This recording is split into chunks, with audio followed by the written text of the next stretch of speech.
Community rallies in Boston and across the region when our residents are at risk. And first of all, I just want to thank each and every partner who is standing with us here today, the ones who couldn't be here physically but who have been standing with us, and thank you for all that you do in every way across your communities and across every neighborhood of Boston. So thank you, everyone.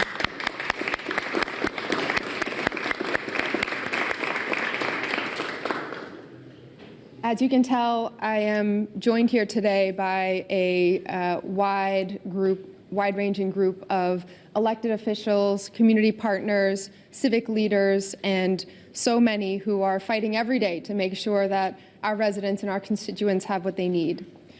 You will hear shortly from some of them, and I want to, again, just thank and recognize, I'm trying to decide in my head if I can try to recognize everyone. It's a lot. Let me just read through who will be speaking, and then I'm going to try to fill in some of the gaps as well. So we are joined here today by Lee Pelton, who is President and CEO of the Boston Foundation, Jose Masso, the Chief of Human Services for the City of Boston, Superintendent Mary Skipper of the Boston Public Schools, Executive Director of the Boston Public Health Commission, Dr. Basola Ojikutu. Okay, so speaking of Tony, I also want to give a shout out before I finish the rest of my list. I am thankful every day for the community that we live in so many ways, that we come together in times of need, when there are cameras, and also when there are no cameras at all. Tony Brewer is someone who has served our Commonwealth, our city, in just about every facet for, I don't know how many decades at this point. And Tony is here, by the grace of God, as an example of what it means when people come together, when people give, and when our health system does what it does. Tony is just fairly recently home from having a heart transplant, and we're so thankful that you're here. So thank you for always showing up for everyone. We're also joined by David Shapiro, CEO of the YMCA of Greater Boston, Cheryl Shondek, COO of the Greater Boston Food Bank, and could any of the community partner organizations who didn't get a shout out just shout yourself out now? Women's Lunch Place. ACD, Catholic Charities Boston. Great. JBS Boston. Great. Okay, thank you. St. Francis House. Thank you. And we're also joined by a number of our elected officials from all across the region. We are here with Senator Ed Markey. Thank you for all your leadership. City Council President, Boston City Council President Ritzy Lejeune. Boston City Councilors Enrique Pepin, Sharon Durkin, Henry Santana, Gabriela Coletta Zapata, Liz Braden, Aaron Murphy, John Fitzgerald, Ben Weber, Senator Liz Miranda, Representative Sam Montano, Cambridge City Manager Ian Huang, Brookline Town Administrator Chaz Carey, Chelsea Town Manager Fidel Maltes, Somerville Mayor Katiana Ballantyne. Did I miss? City Councilor. Okay, could anyone who I missed, I'm so sorry. Siddiqui, City, and Aisha Wilson. And Councilor Sabrina Wheeler from Cambridge. Thank you so much. So we are all here. We're here to share information on resources for our residents at a time of intense and entirely preventable need. The President of the United States is using hunger as a political tool. And with SNAP benefits set to expire tomorrow, Donald Trump's lawyers came to Boston yesterday to block $5 billion in emergency food aid. We are eagerly awaiting what might happen in the courts and hope that the law will be upheld. But in the meantime, we are preparing for every scenario. I'm standing here with leaders from the city of Boston, but as you just heard, from all across the region to share information about what each of our communities is doing to step in and prepare at this time. In Boston, we know that it's 140,000 Boston residents who could lose vital food benefits starting Saturday. Benefits that also contribute $30 million per month to our small businesses and grocery stores. And so we are gathered here from across the region because we will never back down from fulfilling the promise of the America our cities have fought to create. In our city, food isn't a bargaining chip, it's a human right. And even before this current SNAP crisis, too many residents were already struggling to afford the essentials. So today, we are announcing a new partnership to provide some relief for impacted residents and a citywide outreach effort to ensure all of our residents have every possible resource to afford food and basic necessities. First, I'm so grateful that the Boston Foundation has taken the lead in joining with the City of Boston to launch a fund for emergency supports to help impacted residents pay for groceries and other basic needs. Together with Lee Pelton and his team at our community foundation, the Boston Foundation, this effort has been seeded with an initial $1 million commitment.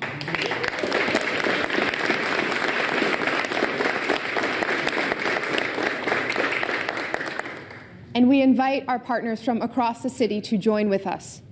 This moment calls for all of us, government, nonprofits, individuals, philanthropy, and business, to come together for our community.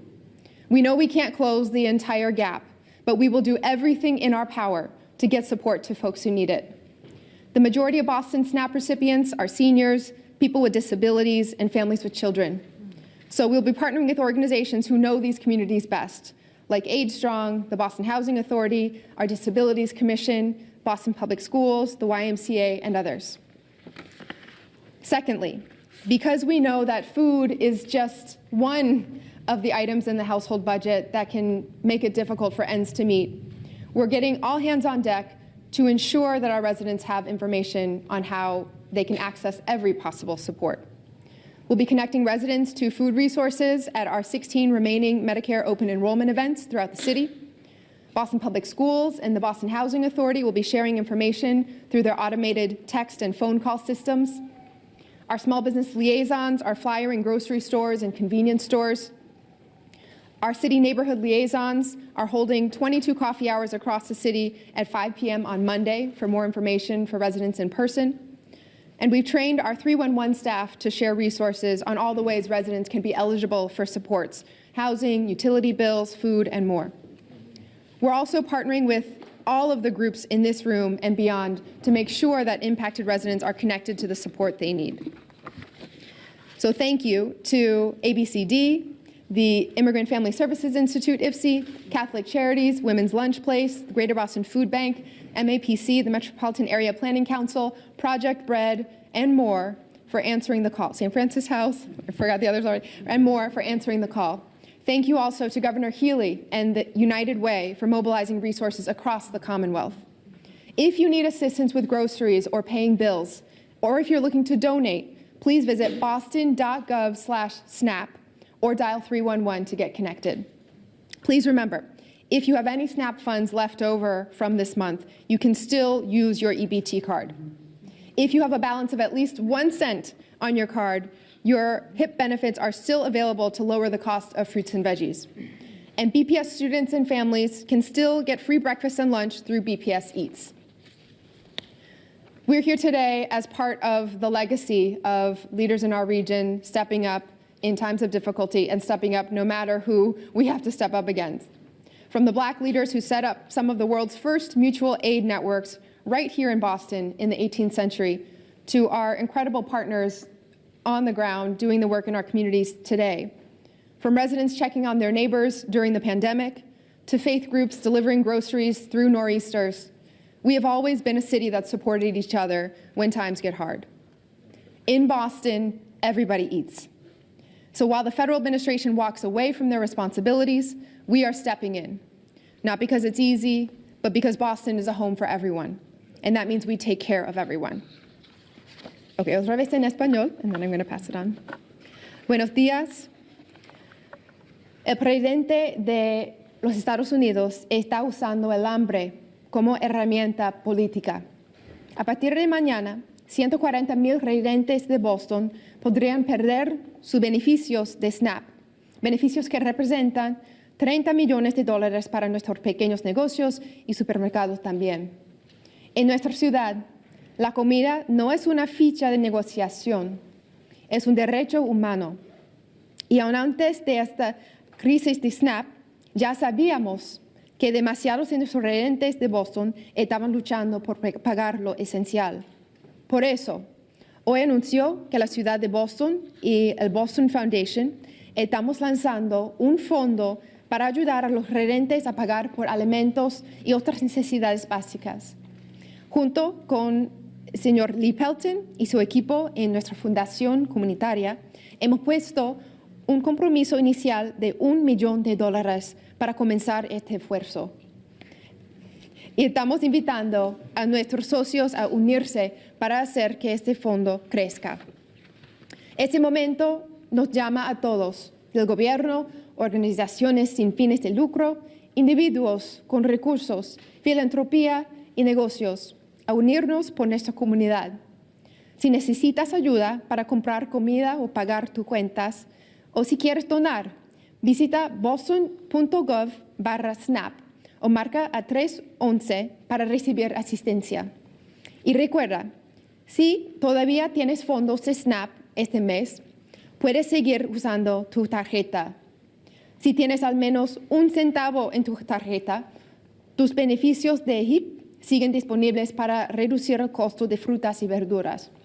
Y los estudiantes y familias de las escuelas públicas de Boston todavía pueden seguir recibiendo desayuno y almuerzo gratis a través del programa BPS Eats en las escuelas. En Boston, todos comemos. Así que mientras el gobierno federal se aleja de sus responsabilidades, nosotros damos un paso al frente. No porque sea fácil, sino porque Boston es un hogar para todos. Y eso significa que nos cuidamos unos a otros. So, time and again, Lee Pelton and the Boston Foundation step up for residents in need. In July, after Republicans in Congress passed the SNAP cuts, TBF created the Sustaining Families Fund and raised $2 million to fight food insecurity. On behalf of our city, thank you so much to Lee and to everyone who supports the Boston Foundation. We're so grateful for all that you do.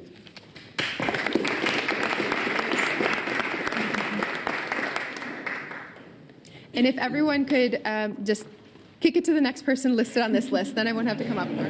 Will do. Dear Mayor,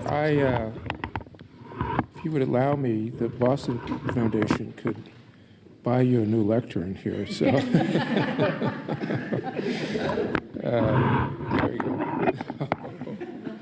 With a little wider berth. Is it okay if I put this over? Well, it's a true measure of a great government is how it ministers to the neediest among us, especially during a time of crisis and conflict.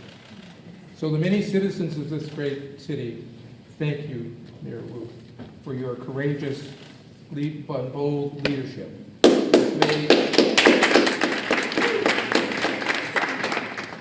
It has made and will continue to make a real difference in our city. Starting tomorrow, unless there is a federal judicial ruling to the contrary, thousands of Massachusetts families, including children, and seniors, and individuals already struggling to make ends meet, will lose access to their supplemental nutritional assistance program. The cutoff threatens to deepen a growing hunger across the nation and closer to home. And the federal government's failure to adequately fund the SNAP program is more than a policy lapse. It is a moral failure that has left thousands of Boston families struggling to put food on the table. Roughly 1 in 8 people in the United States receive food stamps, which averages to about $187 a month. And 1 in 5 households in Boston already experience food insecurity. And when federal aid is cut, the impact lands hardest on children, on seniors, and working families who have already stretched thin by the cost of living. As a U.S. State Attorney General recently said, SNAP is one of our nation's most effective tools to fight hunger, and the USDA has the money to keep it running. There is no excuse for this administration to abandon families who rely on SNAP or food stamps as a lifeline. The decision by the federal government not to release funds for SNAP and other food programs has put the health of more than 1 million people in this state at risk. It will require all of us to live up to our shared responsibility to care for and support our neighbors, especially children in this time of critical need. To date, the Boston Foundation and our generous donor advised community have donated more than $2 million to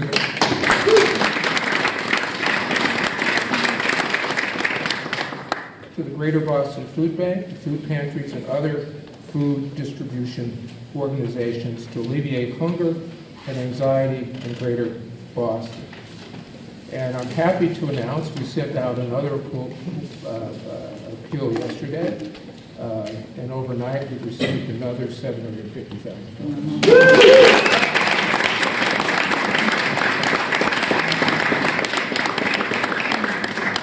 And believe me, that's just the beginning. That's not the end. And yet there is much more good work to do. We recently launched our Meeting the Moment Sustaining Families initiative, as you've heard, with a commitment across our foundation and with our partnerships with our donors, with nonprofit leaders and organizations and civic leaders at the local, regional, and state levels. Our aim is simply this: to ensure that every person in our city and in our region is able to access quality food as part of our broader efforts to meet this moment and defend the rights, health, and well-being of everyone who calls Massachusetts home. Beginning yesterday, as I said, we reached out to the Boston Foundation's donor advised community with an appeal for each of them to provide much needed additional aid so we could move forward. So I want to say, Mayor, thank you very much for leading the way, as you always do, in a time of crisis. And in doing so, you're able to shine a bright light on what true leadership looks like. So all of us meet you with much gratitude and appreciation.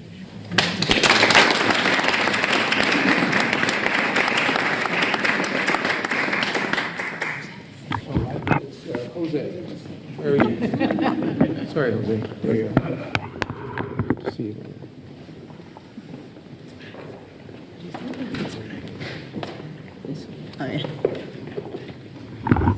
Thank you for this. Good afternoon, everyone. Good afternoon. It's an absolute pleasure to be here. As mentioned, my name is Jose Masso. I have the pleasure of serving as Chief of Human Services here for the City of Boston. I'm glad to be here today with friends and partners in the human services space who we turn to for support when things are difficult. Every day, the frontline teams in the Human Services Cabinet connect Boston residents to programs and services that keep their households going. At this very moment, an age-strong advocate is helping an older adult through Medicare open enrollment. A branch librarian is helping someone complete a job application. A veterans benefits specialist is helping an Army widow navigate the VA system. Our teams are there to help everyone every day. I know that a lot of our advocates are worried for the residents and families they serve, anticipating this sudden loss of benefits. And I know that residents are worried too about how to make the rent or mortgage payment at a time when vital benefits are being ripped away from them.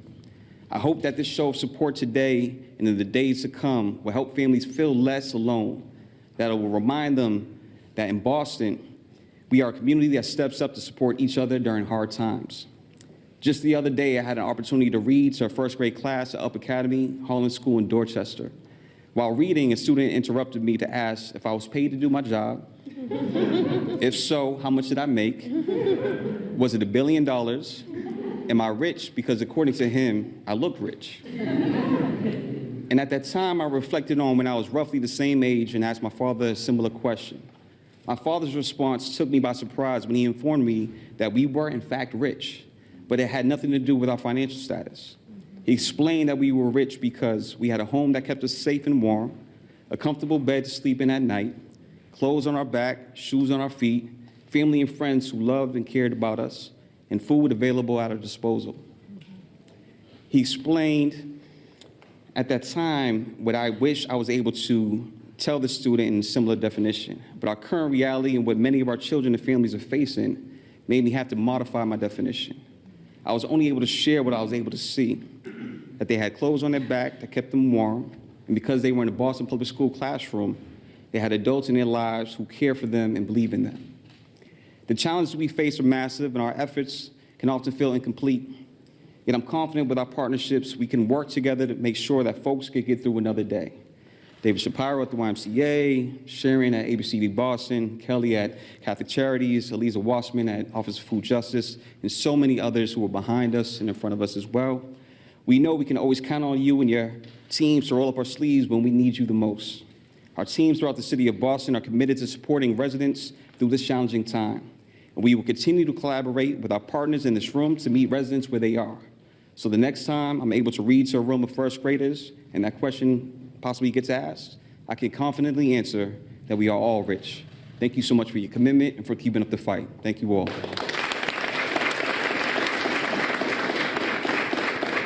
And a beautiful transition to schools, I have the honor to introduce Superintendent Mary Skipper. Thank you.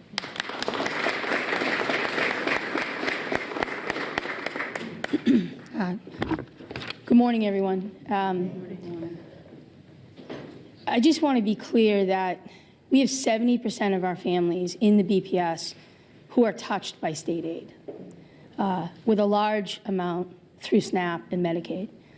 And what's being proposed, if in fact becomes a reality, is catastrophic for our families and for our kids. I want to first, for the families that are watching, just reaffirm BPS is your home. It is the place that your children come and spend so many of their waking hours. And we will be there for you with our city partners, with our foundations, with all of the state agencies that are here to make sure that children can in fact eat and be warm and be served when they're with us. Our food and nutrition services, and this is important for our families, please remind students, and we will do this as staff too, to make sure that you eat a healthy breakfast and lunch at school. Through BPS Eats, every student in the Boston Public Schools is afforded that hot, cold meal, vegetables, fruits, healthy food. And so it's going to be very important in the impending days that every student takes advantage of that. So please, as families, have that conversation and remind, and we will as well. Additionally, we have 64 sites that serve after-school meals, which sometimes families are not aware of. We will be putting this all out through our social media, as we normally do, through our website, through the city site, but 64 sites will also afford opportunity for afternoon meals, and we would encourage families to take advantage of that. Our Student Support Department runs weekend programming, and so this Sunday at Madison Park, there's about 400 families with students registered to attend those programs. Through the partnership of ABCD, YMCA, we will be ensuring that there is shelf-stable food there so that families can take advantage of that. And again, that's Madison Park, and it'll be for the 400 families who are already registered as part of those programs. Additionally, next week, on Saturday and Sunday, we'll be opening up additional sites with Henderson, with New Mission, with Brighton High. And so there'll be more information to come on that. We have a helpline, 617-635-8873, which many of our families, 40,000 families, use that helpline. Please, if you have any questions, you can call there. It will be staffed throughout the weekend, and we will put you in touch with city services, with the city hotline and helpline as well as some of our partner food banks. We have 11 sites so far, and I expect this to grow in the days to come. 11 sites where our schools, through PTA work, through school site council work, are working with local food banks to do donations of food. I would expect every Boston Public School will eventually be able to do that, but we will have updates on which sites those are in the coming days. but there are at least 11 that beginning Monday will start those food drives to be able to help stock appropriately the food banks. Additionally, we have stood up, and we will be working closely with the city, an emergency food council. This is really going to be cross-departmental so that we can bring to bear every resource we have in the Boston Public Schools for this. I will just end by saying that in the pandemic, we saw how important our schools were and cities were in providing food to our families. That's when food insecurity really became at a height visible. This is not a pandemic. This is a self-created crisis. And it is so unfair to our children and the families that will wake up tomorrow morning as parents having no idea how they're going to feed their children. I hope that we can get beyond this, but I thank God that we're in a city with our mayor who has had the vision to bring us all together to get through it. Thank you.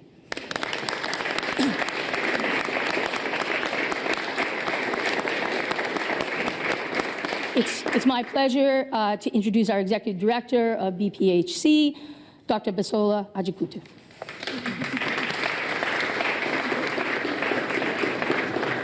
Good afternoon, everyone. My name is Dr. Bisola Ajikutu. I'm the Commissioner of Public Health for the City of Boston, and I'm honored to be here. I wanted to start by, again, I know everyone has done this, but thank you, Mayor Wu, for your quick and decisive and visionary leadership. This is how you address a crisis. I also want to thank all of our partners who are here for helping to mitigate the challenges that we are facing and to make it very clear that here in Boston we prioritize health and wellness, and we're creating a city where everyone can live long and well. You know, people often say that Boston is a resource-rich but collaboration-poor city. I'm proud to say that with this initiative, we are demonstrating that we are not only rich in resources, we are also rich with partnerships and rich with collaboration and rich with community. And together, with this bold and direct action, we will prevent families across Boston from experiencing hunger, and will also promote health and wellness. Because access to nutritious food directly impacts how long people live and their quality of life. Lack of access to affordable and nutritious food is directly associated with diet-related diseases, including heart disease, diabetes, and some cancers. And though it hasn't been mentioned yet, in addition to physical health, food insecurity is a social determinant of mental health. Hunger increases stress levels, it impacts emotional stability, it undermines our cognitive function, and leads to poor overall mental health and well-being. I would be remiss if I did not emphasize that this is a health equity issue. Now, you've heard a lot about our elderly and the young amongst us, those who are disabled. But we shouldn't forget that over half of Boston's SNAP beneficiaries live in Roxbury, Dorchester, Mattapan, and Hyde Park. Loss of SNAP benefits will disproportionately impact residents who are already disproportionately impacted by chronic disease. Though we are here to discuss this urgent and immediate crisis, it is important to acknowledge that the problem of food insecurity in Boston did not begin today, did not start on November 1st, will not start on November 1st. Even with SNAP benefits in place, food insecurity has been an ongoing issue in our city. According to Boston's 2025 Community Health Needs Assessment, which included 2,000 Boston residents, nearly 19% of adults reported that the food they bought did not last, and they didn't have money to get more. In that same survey, rates of food insecurity were notably highest amongst Latinx residents. 30% of Latinx respondents reported being hungry, but not eating because they couldn't afford to do so. And when respondents were asked, how can Boston improve quality of life? The second most common response was increasing access to fresh, affordable food. Throughout our city and at the Boston Public Health Commission, we've always prioritized food access. That's why you see so many partners here. For decades, at the Boston Public Health Commission, we've maintained Shirley's Pantry in Mattapan, which serves more than 8,000 families per year. Our longest standing program, Healthy Baby, Healthy Child, it's about 30 years in duration, cares for 1,100 families per year and provides access to healthy meals. And 365 days of the year, we provide 3 meals per day to more than 600 men and women at our 2 shelters. We don't turn anyone away. And what we've noticed most recently is that people aren't necessarily going there to sleep, they're going there to eat. And in the midst of this crisis, we are fortifying these programs, we're adding more resources, and I'm so proud that as a city, As a Boston community, we are strengthening our work to meet the immediate food security needs of residents. But ultimately, action at the federal level is needed to restore the SNAP benefits that our neighbors rely upon. And our mayor and all of us, we are demanding that action. Yes. As the mayor mentioned, those with questions regarding food access, there's more info at boston.gov/SNAP. Also, please call 311. Thank you again, Mayor Wu, and all of our partners for making this program possible. And I'll turn it over to David Shapiro.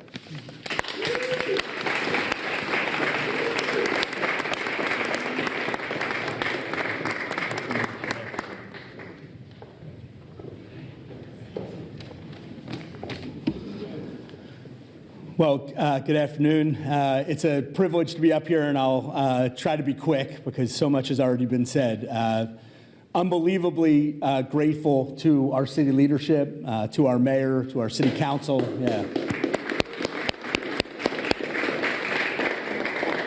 To our administration for pulling us together in this moment. But I would actually just sort of make 2 points, and one of them would be that it's really not about this moment. It's really about everything that came before this moment. It's about having a world-class food bank that people have invested in that is so important to the food system. It's about things like the city council and the mayor and MGB passing funding to invest in a food recovery hub that the Y and a lot of collaborative partners run in Roxbury that allows us to basically recover more food in the city and reduce waste. And this moment will mean more now than ever. It's about our mobile markets and all of the SNAP outreach partners that are here. There's 12 of them in the city that will be a key instrument of education on the ground. And it's about the sanctuaries that we have in this city for people like our 9Ys and like so many other places like the Women's Lunch Place and St. Francis that provide sanctuary and information for people to take away some of this stress, empower them with information as well and resources for their families. So I'm grateful for everyone who has had the vision to invest in the infrastructure that allows us across sectors to come together, both today, before today, after today, and in times of crisis that are man-made and other times. The only other 2 things I'd say is that we, and I hope I can speak on behalf of my nonprofit brethren, are completely devoted to both proximity and distribution with dignity. We are not going to make people's lives that are already hard and that have been torn asunder by everything from unfair immigration regulations to economic insecurity to uncertainty about laws, make it harder for them to get the support they need. So we plan to take the point of service like Wise and other places where folks already are at and make their lives a little bit easier in the face of insurmountable things by giving out gift cards and other support and information. So proximity, dignity, being in the places where people are at, not making them ask, being there for them.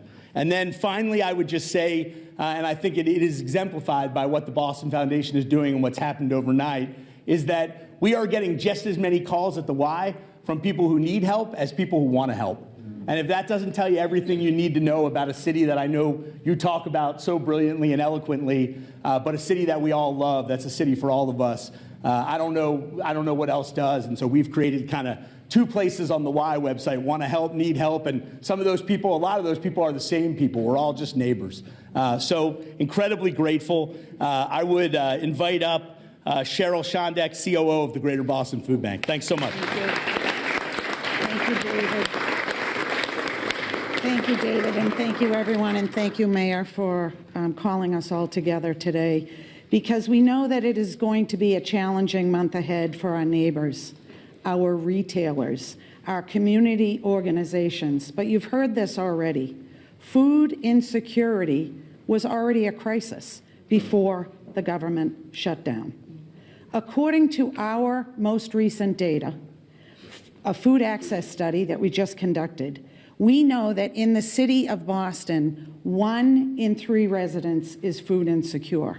Let me repeat that, 1 in 3. They don't know where their next meal is coming from.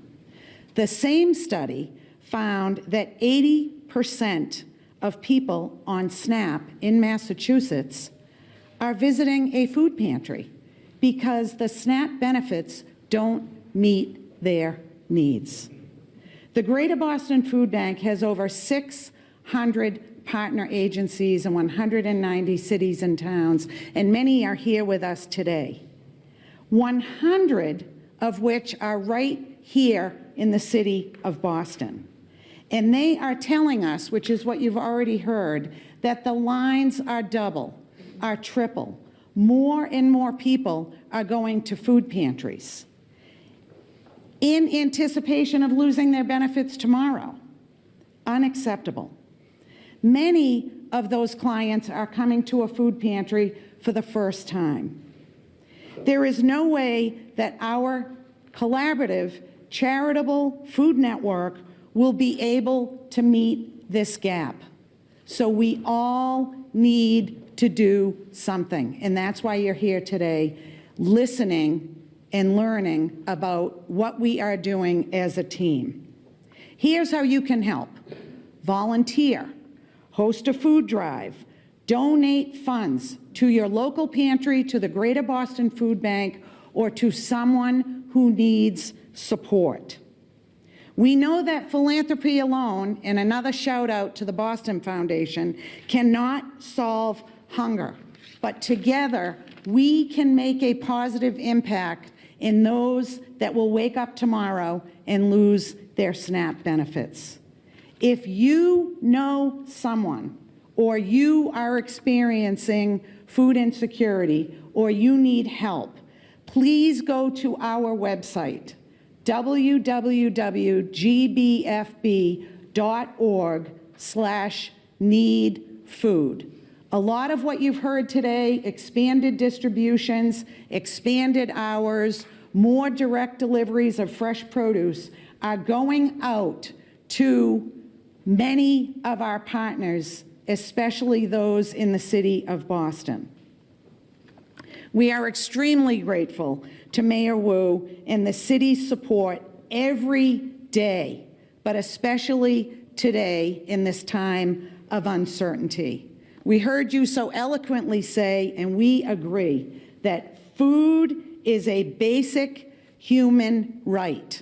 Hunger is a nonpartisan issue, and the team at the Greater Boston Food Bank will be here with you every day for our neighbors in need until hunger no longer exists. Thank you. And I have the pleasure to introduce Senator Markey. Thank you.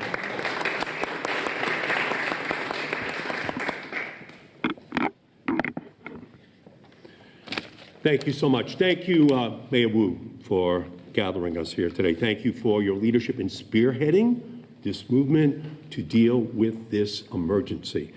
Thank you to the Greater Boston Foundation, to the Greater Boston Food Bank, to the YMCA of Greater Boston. Thank you to everyone who is here, who is responding to this crisis. Tomorrow is November 1st. That is the day when SNAP benefits stop being added to the EBT cards for more than 41 million Americans, including 1.1 million people in the state of Massachusetts. We're a population of 7 million people, 1.1 million of them tomorrow will begin to be harmed in terms of their ability to provide for their families. And it is because the Republicans refuse to act.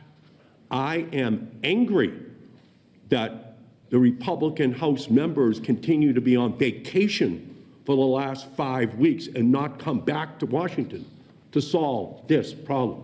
I am angry that Donald Trump and his administration refuse to spend the $5.5 billion in emergency funding, which Congress set aside for emergencies like this. I am angry on behalf of all of the people in our state who are about to suffer because of an avoidable crisis being created by Donald Trump in order to cut health care, to cut food programs, to cut Head Start, to cut all of these programs that work for the poorest and the working families in our country. The ancient Greek philosopher once asked, when would we know true justice? And his answer was, we will know true justice when those who have not been harmed are as angry as those who have been harmed. And we are angry today because those who are most vulnerable are the ones who are going to be harmed. This program was created because farmers wanted subsidies for soybeans and corn for their farms. And we said from the cities, if you're going to subsidize the growing of food, we want to subsidize the poorest in our country who need to eat that food to survive. That's where this program comes from. And that is what is being violated today. That agreement that those who are most needy will have access to this food which is being grown. We have the richest nation in the world. We do not have a food shortage in the United States of America right now. We have a food distribution problem to ensure that those who are most in need will receive it. The federal district court judge here in Boston conducted a hearing, and her preliminary conclusion was that it's illegal what Donald Trump is doing, that he has a responsibility to distribute the $5.5 billion. To make sure that all of these great food banks, nonprofits are able to have the help they need in order to take care of the citizens here in our Commonwealth. Some of those families are already having to ration what's left on their cards because they fear nothing is coming tomorrow. It is the same day that they have to pay their rent, November 1st. Maybe the same day they have to pay their electricity bill or refill grandma's prescription. November 1st, November 1st, November 1st. This is an emergency that is about to hit them. In the richest country in the world, when CEOs get $1 trillion in tax breaks, Trump and his MAGA buddies in Washington are allowed babies to go hungry. That's what's going to happen tomorrow. Billionaires keep their tax breaks and babies go hungry in our country. He just found $40 billion under the seat cushions to bail out Argentina, but he won't use the money. The federal government already has set aside for SNAP to feed struggling families. It is a national disgrace. In Massachusetts and across this country, beginning tomorrow, families are going to struggle to put food on their tables. In Boston, that's 1 in 5, as the mayor said. 140,000 people out of 700,000 people tomorrow in Boston will begin to struggle to put food on their tables. 1 in 3 SNAP recipients in Massachusetts is a child. 1 child left hungry is unacceptable. We are going to have, across our state, 352,000 children who will not have food on their table. That is immoral. That begins tomorrow. And it's not just in Boston, it's Springfield, Holyoke, Lawrence. Nearly half of all residents in those communities rely upon SNAP. Half. And my office has received calls from residents worried sick about benefits expiring, and that includes a woman in Sterling with a disability who told us, I'm grateful for everything that I have, but I'm terrified of what's going to happen to my ability to eat. Another call came from a constituent in Arlington whose daughter with a disability is only able to make ends meet with SNAP. And there's no reason why a baby should have to cry because that baby does not have access to the food which he or she needs. There's no reason a mother or father should have to experience the heartbreak of watching their daughter or son struggle to focus on the need to put a hot meal on the table. SNAP has kept more than 3 million people out of poverty in the United States just in 2021, with more than 2/3 of those people from communities of color. This disproportionately affects Black and brown people in our state, in Boston, and across our country, disproportionately. 2/3 of those who benefit come from the Black and brown community. And the value of a SNAP benefit, $6 a day. That's all we are talking about. That is Donald Trump's America today. Trillions in tax breaks for billionaires are not $6 for someone to be able to buy enough food to make it through a day. So this moment isn't just an economic failure. It isn't just a civic failure. This is a moral failure of the Trump administration and the MAGA Republicans who refuse to come back to Washington. Right now, they are in a political witness protection program, hiding around America, refusing to come to Washington so that we can solve this problem of hunger that is about to hit 42 million Americans. The president could choose to end this crisis, so I'm calling on President Trump to release these funds, release them immediately. He has $5.5 billion that has been set aside for this very purpose, an emergency, in hunger in our country. He can do it right now. And I urge my Republican colleagues, return to Washington. Stop running from your responsibilities to fund not just SNAP, but health care and Head Start and all of the other poverty programs that are about to have drastic cuts to them that disproportionately impact the poorest in our society. So this is a manufactured crisis Trump created, and he can solve it. Otherwise, it is his responsibility. It is Donald Trump's responsibility for the harm that is going to be done. And we have to raise our voices on behalf of those who are going to be harmed. And that's what Mayor Wu is doing. That's what everyone here is doing to make sure they get the protection which they need. Now, let me turn to introduce City Council President Rusi Louis-Jean.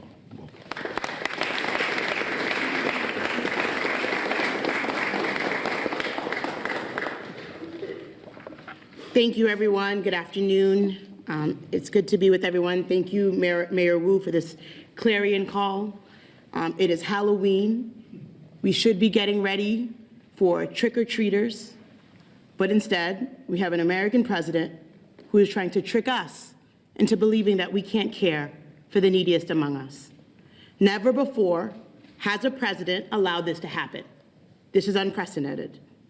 He has once again confirmed that his priority is not the American people.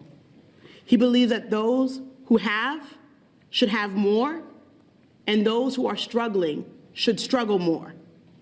Try to make it make sense. It doesn't.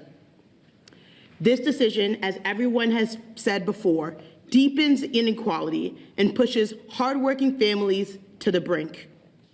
They're already struggling to buy eggs, to buy groceries, and basic necessities. And try as we might, as we are doing here, the mayor, the Boston Foundation, YMCA, Women's Lunch Place, ABCD, the Greater Boston Food Bank, so many of our partners here doing the work of combating poverty and combating hunger, we cannot fill in the gap of the federal government. They have the funds, they have the ability, they have the precedent to do this, but President Trump is deciding not to. It's despicable. While he builds a ballroom, millions of Americans are wondering how they'll put food on their table. That is not the America that I want for today or for the generations to come. He is putting our families directly in harm's way. Our disabled neighbors, our working families, our working poor, our veterans. The role of government should be to ease the stress of everyday life, not to add to it. The Trump administration continues time and time again to serve platters of chaos, of stress, and of harm. It's a let them eat cake attitude that the American people do not deserve.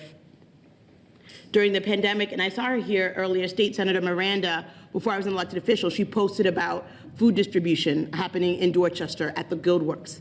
And I started volunteering with the Guildworks, delivering food across the city to people who needed it. And I just want everyone to disabuse whatever you think about what hunger looks like, whoever you think it affects all of us, every single zip code, all across the city, black or white, young and old. This is a real serious issue that we're dealing with that, again, as everyone has stated, is manufactured, is man-made, and is avoidable. Every family deserves the dignity of a full fridge and a fair chance. I want to again thank the mayor and all of our colleagues. I see Eliza Wasserman from Office of Food Justice, everyone who is here thinking about how we solve the issue of food insecurity.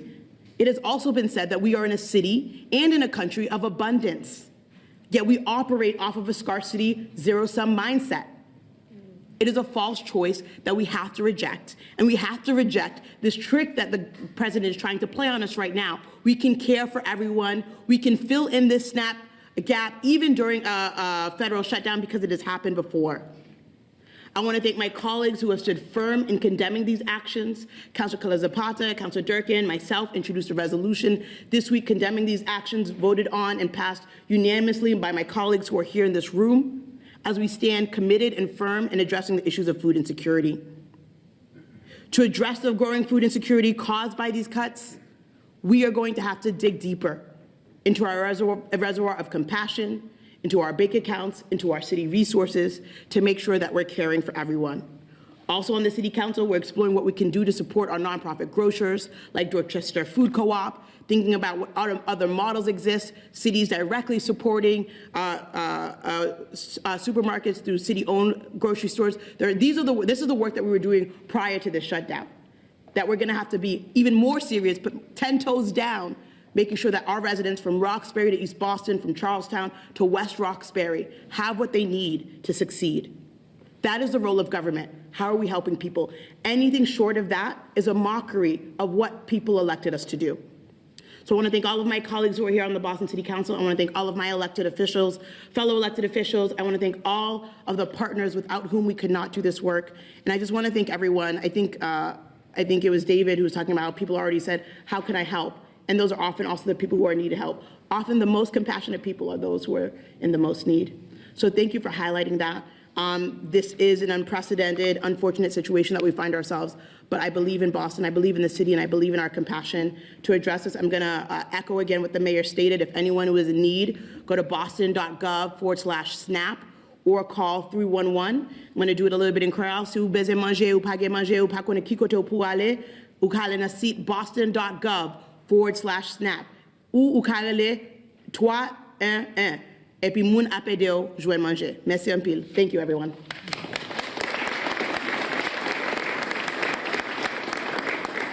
I have the pleasure of bringing up Brookline Town Administrator Charles Carey. Good afternoon, everyone. Thank you. And thank you to the mayor and the whole team here, our community partners. We are partners in this. We are not islands, separate communities.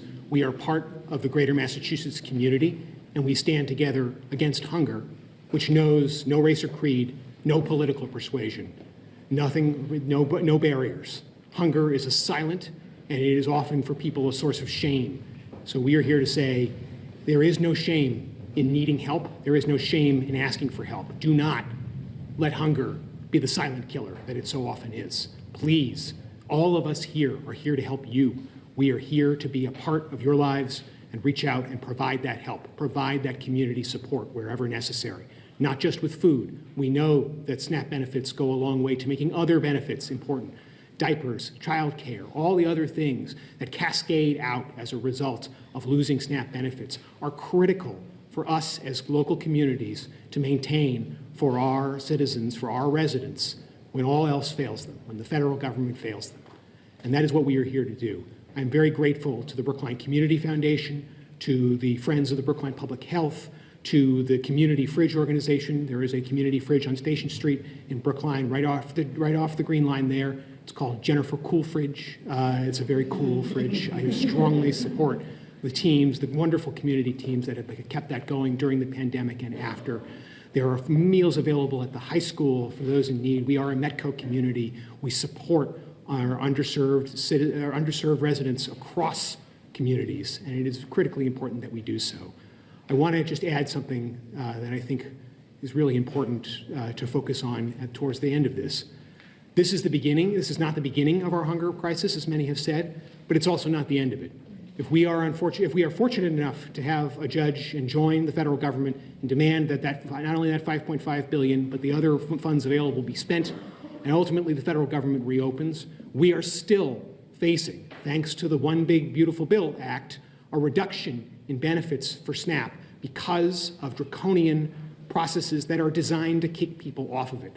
There will be fewer resources available to the people who need them most.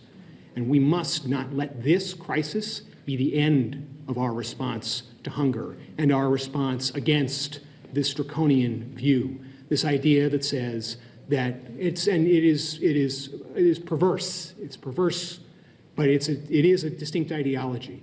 It says that if we can teach people that the government will fail them, that they will come not to rely on the government. They will be learned helplessness. They will not participate in government, or they will vote against people who think the government can help them. And then there will be nothing left but oligarchs. Oligarchs for whom the law protects but does not bind, against the rest of us whom the law binds but does not protect. We are at the forefront of a sea change that needs to happen in our culture and in our communities. We need not just to say no to this moment, but we need to say yes to a better alternative future, a future that says there is inherent value in feeding the people who cannot feed themselves. There is inherent value in us helping those who cannot help themselves. It is not for us to leave them by their side. Not now, not in this moment of crisis, not in December and January and February in the depths of winter, and not ever. So I hope, as all of us work together, that we treat this as the beginning of something better. Work as if you live in the early days of a better nation. Thank you very much. I have the pleasure of introducing Cambridge City Manager Yan Huang. Thank you so much, Chaz, and thank you, Mayor Wu, for gathering us. It does make me think back to the pandemic and just the crisis that we're facing. And I remember, I was not in this role, but I remember sitting in a conference room in the Shattuck Hospital at the very height in March of 2020. And we were sitting there thinking about how do we get more PPE?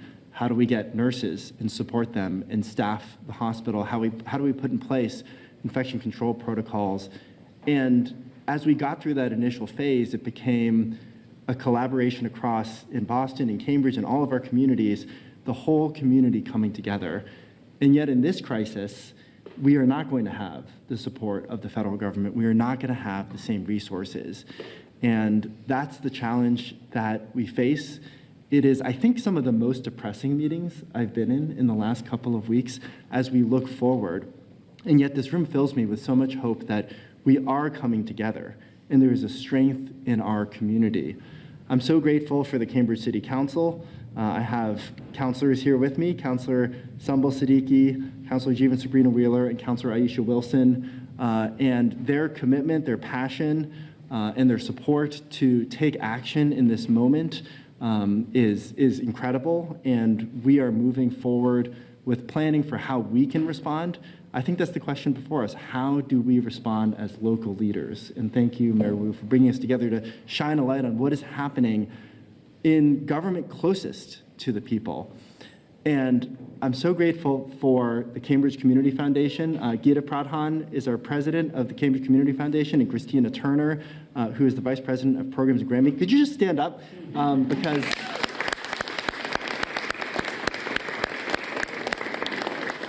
the city has been supporting our food pantry network, and I want to recognize Ellen Semenoff, who is our head of human services, who's trying to hide in the back. But we have been supporting a food pantry network in Cambridge for many, many years. And the Cambridge Community Foundation, 2 years ago, made an investment in food security and has been bringing that pantry network together, putting resources in and thinking about how to improve coordination, strengthen the work. Really want to also acknowledge Jessica Canton from Food for Free, who's been an incredible partner in the city of Cambridge. But we've been meeting, and we didn't actually coordinate with Boston, and yet came to the same conclusion that it's in community that we need to respond. And so we announced yesterday the City of Cambridge is putting in $250,000. The Cambridge Community Foundation, which has set up an urgent needs fund, is investing $250,000, and we're going to be giving out grocery gift cards. This is not going to fill the whole gap, but it is something that we can do that will mitigate the harm. And we will be trying to support students in our schools, seniors, the disabled, with gift cards, and we'll be making an investment in our food pantry network to put more food on shelves, to strengthen the infrastructure and coordination that is supporting everybody in our community. And that is community coming together. It's the nonprofits and the organizations that are closest to the people that we are serving. It's our community foundation, it's the city, and really want to direct people. You know, it is people in Cambridge, look for your local foundation, look to the United Way, look to your local nonprofits.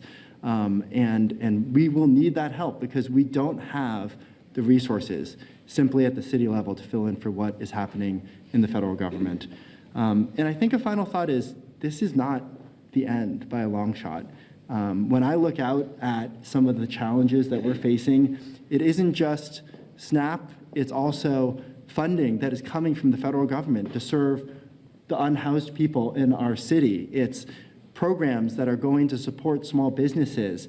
It's services that we're offering. All of these are coming from the federal government, and we are going to need to continue to work together. And most immediately, we're going to need to work together to manage the eligibility requirements that are coming out from Washington at some point. We don't know when, but they will come out, and the purpose is to kick people off of benefits.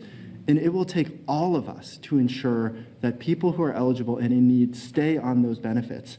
It'll take our pantries, our nonprofits, our schools, our housing authorities to be working with folks to fill out that paperwork to ensure that they're volunteering or meeting those work requirements and getting that paperwork in. And so I think this really is the beginning. Thank you, Mayor Wu, and we are committed to this fight with all of you. Yes. And I'm so excited to introduce Chelsea Town Manager Fidel Maltez.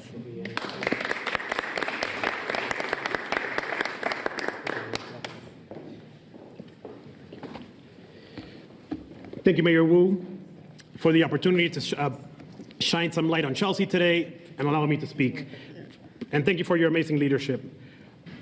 The impacts of federal funding delays, of policy rollbacks, and government shutdowns are not isolated to Washington, D.C. They land in our neighborhoods, they land in Chelsea, and they land in Boston.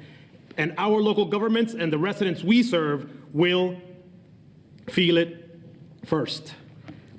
Nearly 10,000 residents in Chelsea are dependent on SNAP benefits to put food on their tables. I will say it again, 10,000 Chelsea residents, 1 in 4 Chelsea residents. They are children, they are students, they are grandparents, they are residents with disabilities. They are people like me and people like you. Chelsea will not stand by idly. Our city governments cannot replace federal programs like SNAP, but what we can do and what we will do is mobilize really strong and fierce partnerships like we see today that will fill the gaps. Chelsea with Revere and Winthrop are in a very close partnership to support our residents. In Chelsea, we are working with our very close network of food pantries and our incredible nonprofits like La Colorativa. Affected Chelsea residents and those who wish to support us in Chelsea can visit chelseama.gov/food to learn more and to contribute. Chelsea and Boston and our region will not rest until all of our residents are fed. Thank you, Mayor. And it is my honor to welcome Somerville Mayor Tatiana.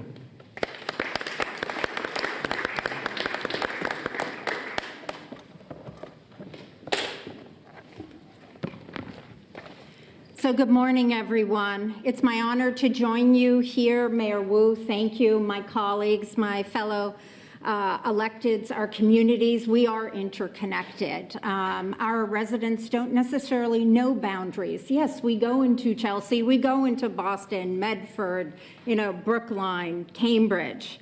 And today, tomorrow, SNAP benefits could dry up for more than 1 million of our neighbors, as you've heard, in Massachusetts, and millions more across the country. Why? Because our federal administration sees hunger as a strategy, an abstract scenario. Roughly 42 million people across the nation going hungry, so the richest nation in the world can take away health care from millions in just cold numbers game to them. Well, in Somerville, in Massachusetts, we know hunger is real. A parent choosing between feeding themselves, feeding their child is real. An adult, their funds already stretched thin by high costs of living, now staring down an empty pantry, is real. A grandmother being forced to buy the food that is cheapest instead of the food that's best for her health is real. But these are preventable with SNAP. These benefits keep our communities fed and our businesses open. They help roughly 1.1 million in Massachusetts residents be secure in the knowledge they can afford to feed themselves and their families. And that security is invaluable. But now that security is being needlessly ripped away while the White House ignores the legal and moral obligations. But we are getting to work. In Somerville, we are working closely with local partners to connect SNAP recipients with help they need using every resource we have. About 7,000 people rely on SNAP in Somerville, receiving an average of $203 per month in vital support. That's roughly 1.3 million per month just in our city, which is at stake. We may not have the financial might of the federal government to cover that gap, but we are organizing to stem the pain. We support a range of food access programs in our countries and in our community and schools, and we are working hard to bolster them, also make sure those in need know about them. Language should not be a barrier to help, so we are disseminating information on local food pantries, community fridges, and community dinners across multiple languages. Children in Somerville public schools are eligible for free breakfasts and free lunches. We are lucky to have funds from our participatory budgeting that we are using to pay Boston area gleaners to stock community fridges and to boost our food pantries. We're working closely with Food for Free and the schools to keep our school markets stocked and ready to help. Our farmers markets are relaxing the SNAP match that we fund, meaning anyone with an active SNAP card can receive the $15 in extra tokens, no swipe of their card needed. We launched a package and store-bought frozen meal drive to support especially seniors and others who rely on food supports. And we are looking at what further resources we are applying going forward and tend to work in collaboration with our city council on that. Finally, one of the biggest resources we have is in our community. We are fortunate that our community cares, where neighbors help neighbors, and so there are many ways to help. Donate money or gift cards for your local food assistance group, bring food to the community fridges, or use your voice to raise awareness of food resources. Everything you can do can help prevent a neighbor from going hungry. I urge federal leaders to end this shutdown by extending health care subsidies and protect every American's right to food security. Simply put, we need benefits, not ballrooms. And while they delay, Somerville and our neighbors across Massachusetts will not. We'll keep stepping up to help, feed, and care for our communities. Thank you.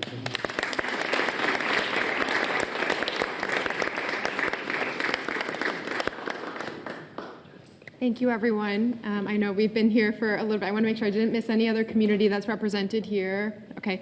Any on-topic questions for anyone up here? And I'll do off-topic. Mayor, can you talk about what course this has put all these cities and towns, all these agencies on, and it's kind of deflecting missions, and it seems like you almost have to do a complete overhaul of the social service system in the entire area. Well, I'll leave it open to any of my colleagues who want to step in. But I think, as you heard from so many of us, it's not anything new in one way. We have been doing our very best to try to plug in the gaps from the federal government for 8 months now. And even prior to that, as housing costs have been going up, it's already been a strain on every household's budget. And so all of our communities on the ground have to make it work. No matter what the policy decisions are that come down from other levels of government, we have to address families' basic needs and necessities. And so a lot of the infrastructure that we're now basically activating and highlighting to accelerate an all-hands-on-deck emergency relief drive are only in place because of the collaboration day-to-day to address these challenges that have been in place for some time. Mayor, do you think I'm sorry, just on this one, anyone else want to? And also, is it adding extra costs? I mean, just a response? Yes. I can say for the Greater Boston Food Bank, we're doing what we do every day. So we are in the middle of Thanksgiving, and we are not cutting back on any of the opportunity to feed our neighbors for such an important holiday that will be, it's just around the corner. We are just asking our team to work more. We are asking for more food donations, more volunteers, more financial donations, but we are doing what we do every day. We are shipping produce, protein, and dairy because the 600 member agencies in the 190 cities and towns are asking us to do that. So we are just, and we will continue until hunger is at bay. So for us, it's business as usual, just more of what we were doing during the pandemic. So we did take that playbook, brush it off, and say, what can we do to help feed those in need? Mayor, it sounds like what most communities are doing is mobilizing resources. Is the city of Boston or any of the other communities here using your own funds to purchase food? Yeah, so the partnership that we announced in Boston with the Boston Foundation, that $1 million includes, it's basically a half and half seeding split from City of Boston funds that were already allocated for food access that we have accelerated and we are advancing and making available for this purpose, and a very generous seeding from the Boston Foundation. And then on top of that, as you heard from Lee Pelton, additional donations have already come in to be able to go out to all of these amazing organizations doing that work, providing the direct assistance, increasing the food that's available, and trying our very best to be prepared for the gap that will come. Accelerated funding, but not additional funding. Yes, in terms of this $500,000, it was already pre-existing allocated funding that was with our Office of Food Justice, and shout out to the incredible Eliza Wasserman, who's the director of that office here in the city. Say if you're using your own funding. And I'll just add one point on this, which relates to the previous question as well. Even though we are doing things that we know how to do and that we have systems in place to do, the extraordinary urgency to meet incredible need right now in this moment and the accelerating and pulling of every possible dollar and stretching it does require certain trade-offs. And our residents know that Boston has been making incredible progress on so many fronts, from youth summer jobs and safety and childcare expansion to literacy and reducing absenteeism. We're now asking all of our agencies to continue doing that work to move us forward and plug in the gaps so that we're not being pushed backward. So it is a superhuman effort that our community organizations, city agencies, and partners out throughout our neighborhoods are doing. We are at the city level, at the local level, have no choice, always have to walk the walk and can't stay in the realm of just saying the words, but it is an extraordinary strain on resources, and we are doing everything we can to find more resources and thank everyone in our community for supporting. Well, Mayor, could I ask a question? I want to make sure everyone, we'll get to you. All right. Just quickly, I would say, I mean, similar to Boston, we recognize that there's a lot of uncertainty about even the funding that we're putting out currently that may not get reimbursed by the federal government. Earlier this year, the Cambridge City Council appropriated $5 million into a federal stabilization fund. And so we sort of saw a lot of this coming and said, we know there's going to be needs and we know there's going to be cuts. And so we have, in this moment, pulled money out of that fund. So we've already appropriated, but it's new money that the city is committing into this initiative, just recognizing that we're hitting this cliff and we need to get resources out. And it's going to be no regrets. If there is some sort of last minute funding or if the government reopens quickly, we know that there has been need before and that there's growing need because of continued cuts. But we're putting in, from the City of Cambridge, $250,000. The Cambridge Community Foundation has a similar urgent needs fund that a lot of people have opened up and given to, and the foundation is committing $250,000. That's new money.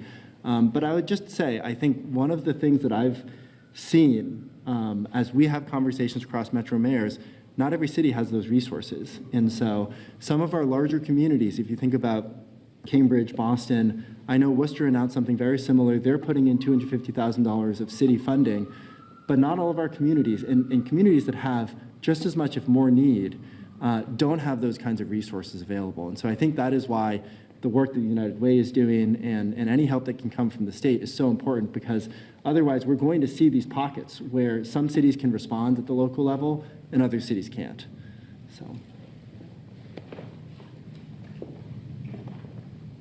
So thank you. In Somerville, we are spending down money that has been appropriated. The spend down is quicker than we are anticipating, so we're getting all those numbers together, and there will be an appropriation going forward in order to fill those gaps. And then there is, parent groups, PTAs, the community is stepping in also and doing the fundraising to buy food cars. So there's other money coming in besides municipal money.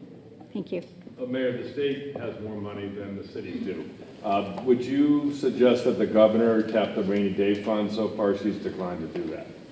We so appreciate the partnership at the state level and the statewide focus through the United Way drive, and the good that that's already doing is going to go a long way. And we're intending to complement and supplement those efforts. If we just do the calculation city by city, you start to get a sense of how big that gap is. In Boston, those 140,000 residents, 92,000 households, is $30 million a month spent in grocery stores and for food in our businesses, just from the SNAP benefits that as we heard, are already not enough to keep families fed. So the sheer gap that needs to be filled is something that only the federal government can fill. And we're doing our best to try to provide some emergency relief while we can. Mayor, will this be in partnership with the Boston Foundation, this $1 million gift, how long is this expected to last? In other words, you're saying it's such a huge gap. How much are you going to stretch the $1 million? I will, we hope to reach several $1 million in a reserve fund that's available, and to get that out through our partners, because they know best how to directly reach the families with dignity and with support in the way that they are already connected to city services and other programming. This is not going to be a fix or a solution, and we're hoping that our federal government can begin to function again. We don't have much control over that piece of it, and we're going to do everything we can to fill in some of the supports that our residents need in the meantime. Mayor, the federal judge said that she had a decision yesterday. Any concern that it's taking longer? What do you read into that? Hope it comes today or as soon as possible. Thank you, everyone.